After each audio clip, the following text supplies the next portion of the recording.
हमरा से फूल गया ना नारंग बाबू का। ना ना आज होली बा आ सब देवरे के चोली बा। अब फाड़ द आ सारा रंग झाड़ द। भौजी खाली चोलिए फरमाइबू कि कुछ और ही करवाइबू? भाग देवर जी बुड़बक्के बानी का। आई लगाई चाप के।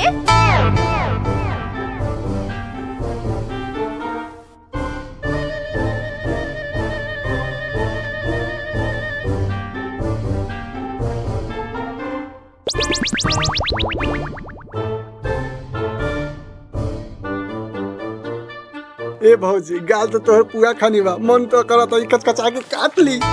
हाँ भौजी सही कहता, तोहर दोनों बैलून बम जैसन लागता। मन तो करता कि अपन छुछुड़ी से आग लगा दी कि बूम नियर आवाज कर जाई। हे हमर लड़का बूम दीवान ना आवाज जाए, छोड़ हमर बुझाई के। तू देखा तारे है बारी मार के कपारे फोड़ दे। जब ले इनका चोली रगम ना तब ले ना जाए। ना हम तो इनका दोनों बैलून फोड़म।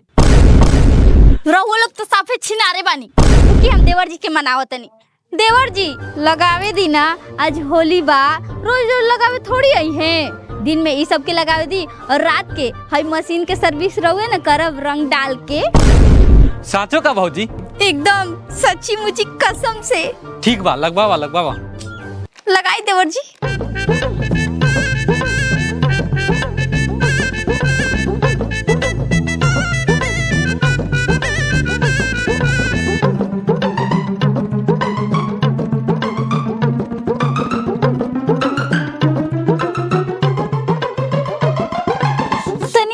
आराम से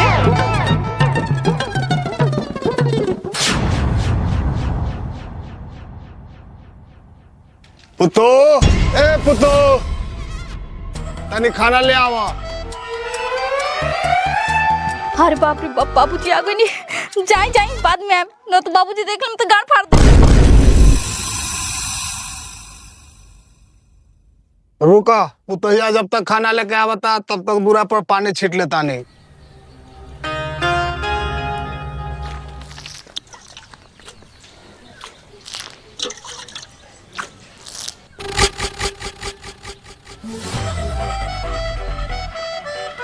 चल दोस्त।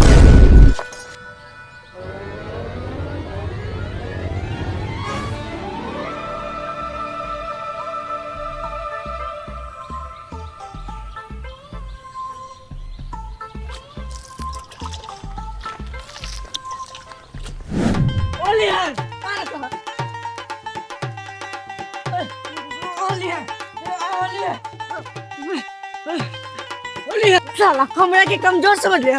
होली में तोर पैंट तो नहीं लेकिन गारे फाड़ दे। होली है ये सब